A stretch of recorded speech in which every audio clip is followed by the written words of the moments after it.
नमस्कार मित्रांनो, श्री स्वामी समर्थ. मित्रांनो, कर्माचे फळ हे सगळ्यांनाच भोगावे लागते.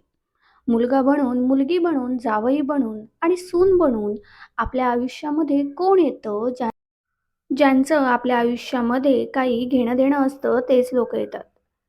एक फौजी असतो. त्याला आई-वडील, भाऊ-बहीण कोणीही नसतं. लग्नही झालेलं नसतं. तो कमवून सगळे पैसे फौजेमध्ये जमा करत असे. एक सेठजी जो फौजमध्ये सामान सप्लाय करत असतो. त्यांच्याबरोबर याची ओळख होते आणि त्याचे मैत्रीत रूपांतर होते. एक दिवस शेठ त्याला म्हणतो की तुझ्या जवळचे पैसे तसेच्या तसे पडून आहेत.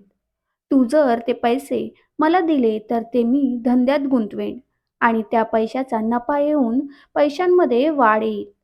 फौजीने शेठजीला पैसे दिले. शेठजीने तो पैसा धंद्यामध्ये गुंतवला. धंदा खूप चांगला चालू लागला आणि चांगली कमाई पण होऊ लागली. थोड्या दिवसानंतर लढाई चालू झाली. फौजी घोडीवर बसून लढाईसाठी गेला. घोडी इतकी आगाऊ होती की जेवढ्या जोरात लगाम खेचलं तेवढ्या जोरात ती पळत असे. पळत पळत ती घोडी दुश्मनांच्या गोलमध्ये जाऊन उभी राहिली. दुश्मनांनी घोडीवर पण वार केला आणि फौजीवर सुद्धा वार केला. त्यामध्ये दोघांचाही मृत्यू झाला. हे जेव्हा त्या शेठजीला कळाले तेव्हा तो खूप खुश झाला की आता त्या फौजीचा कोणी वारस पण नाही. मग हा पैसा देणार कोणाला? आता माझ्याजवळ खूप पैसा आला आहे आणि धंदा पण चांगला चालला आहे आणि पैसा द्यायला पण कोणी नाही. असा विचार करून शेठजी खूप खुश झाला. त्यानंतर काही दिवसांनी शेठजीच्या घरामध्ये मुलगा जन्माला आला. शेठजी आणखीनच खुश झाला.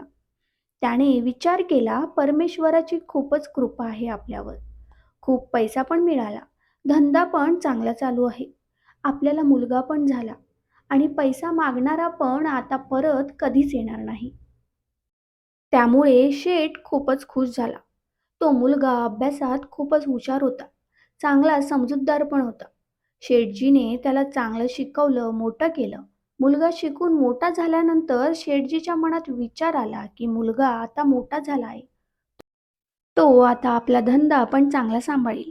काही दिवसांनी शेठजीने मुलाचं लग्न करण्याचा विचार केला आणि एक चांगली मुलगी पाहून त्याचं लग्न करून दिलं. घरामध्ये एक सून आली. मुलगा धंद्यामध्ये वाढ करतच होता. काही दिवसांनी त्या मुलाची तब्येत खूपच खराब झाली.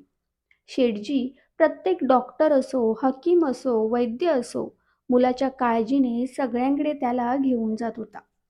परंतु मुलाला कोणत्याच डॉक्टरचा, वैद्याचा फरक पडत नव्हता आणि मुलाची तब्येत आणखीनच खराब होत चालली होती.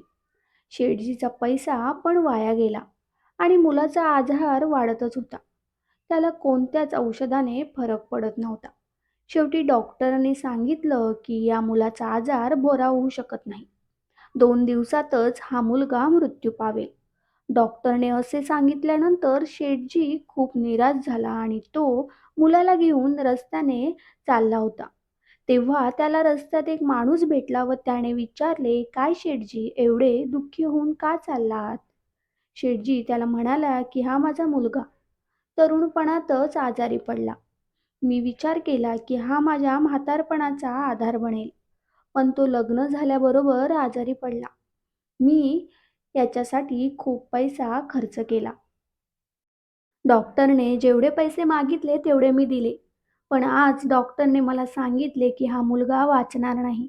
त्याचा काही इलाज होऊ शकत नाही. त्याला घरी घेऊन जा. तो माणूस शेठजीला म्हणाला, "निराश होऊ नका. माझ्या घराशेजारी एक वैद्य आहे, जो 5 रुपयाची औषधाची पुडी देऊन मेलेल्या माणसाला पण जिवंत करतो." शेठजी पळतच त्या माणसाच्या घरी गेला आणि 5 रुपये देऊन औषधाची पुडी घेऊन आला. आल्यानंतर त्याने मुलाला ती औषधाची पुडी खाऊ घातली. औषध खाऊ घालताच मुलगा मृत्यू पावला. मुलाचा मृत्यू होताच शेठजी, त्याची बायको, त्याची सून आणि गावातील सगळेच रडू लागले. त्याच वेळी तिथे एक साधू महात्मा आले. त्यांनी सगळ्यांना विचारले की तुम्ही का रडत आहात? लोकांनी सांगितले की या शेठजीचा एकच मुलगा होता आणि तो मरण पावला. त्यामुळे सगळे रडत आहात आणि दुःखी आहेत. महात्माने शेठजीला विचारले, का दुःखी होता? शेठ म्हणाला, ज्याचा तरुण मुलगा गेला तो दुःखी होणारच ना. साधू महात्मा म्हणाले, धंद्यासाठी पैसे मिळाले तेव्हा तू खुश होता. फौजी मरण पावला त्यावेळी तू खुश होता, की आता पैसे परत द्यावे लागणार नाहीत म्हणून. धंदा चांगला चालू होता, चांगला पैसाही मिळाला होता. तो फौजीला परत द्यावा लागणार नाही म्हणून खूप आनंदी झाला होता. शेठजी म्हणाला, हा खुश तर होतो मी. साधू महात्मा म्हणाले, त्या दिवशी तर तुझ्या आनंदाला काहीच ठाव ठिकाणा नव्हता. सगळीकडे तू पेढे वाटले जेव्हा तुला मुलगा झाला. शेठजी म्हणाला, मुलगा झाल्यानंतर कोणीही आनंदी होणारच ना. मला पण आनंद झाला. तर काय झाले? महात्मा म्हणाले, त्या दिवशी तर तुझी पावलं जमिनीवरच पडत नव्हती, ज्या दिवशी तुझ्या मुलाचे लग्न होणार होते. शेठजी म्हणाला, खुश तर मी होणारच ना, माझ्या मुलाचं लग्न होतं. त्यावर महात्मा त्याला म्हणाले, इतक्या वेळा तू आनंदी झालास, मग एवढ्याशा गोष्टीसाठी का दुःखी होतो आहेस? त्यावर शेठजी महात्म्यांना म्हणाला, ही एवढीशी गोष्ट आहे का? तरुण मुलगा गेला माझा. यावर महात्मा त्याला म्हणाले, अरे शेठजी, तो फौजी तुमच्याकडे मुलगा बनून पैसे घेण्यासाठी आला होता. त्याच्या शिक्षणासाठी, खाण्यासाठी, कपड्यांसाठी, त्याच्या छंदांसाठी आणि त्याच्या लग्नामध्ये भरपूर पैसा खर्च करावा लागला. आणि जे व्याज होते ते डॉक्टरांना पैसे देण्यासाठी खर्च झाले. आणि जे ₹5 उरले होते, त्याची पण औषधाची पुडी आणून खाऊन तो निघून गेला. आता कर्माचे देणे-घेणे पूर्ण झाले.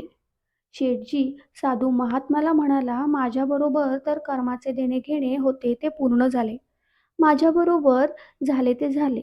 पण घरामध्ये जी नवीन सून आहे तिचं काय? तरुणपणीच तिला विधवा बनवून धोका देऊन निघून गेला. तिचा काय दोष होता? तेव्हा साधू महात्मा म्हणाले, ही तीच घोडी आहे जी पळत-पळत दुश्मनांच्या गोलमध्ये जाऊन उभी राहिली होती आणि फौजीला धोका दिला होता. म्हणून मुलाने पण तिला तरुणपणीच धोका दिला. आपल्या साधुसंतांनी आणि पुराणांमध्ये पण हेच सांगितले आहे, की जशी करणी तशी भरणी. कर्माचे फळ हे भोगावेच लागते. धन्यवाद. श्री स्वामी समर्थ.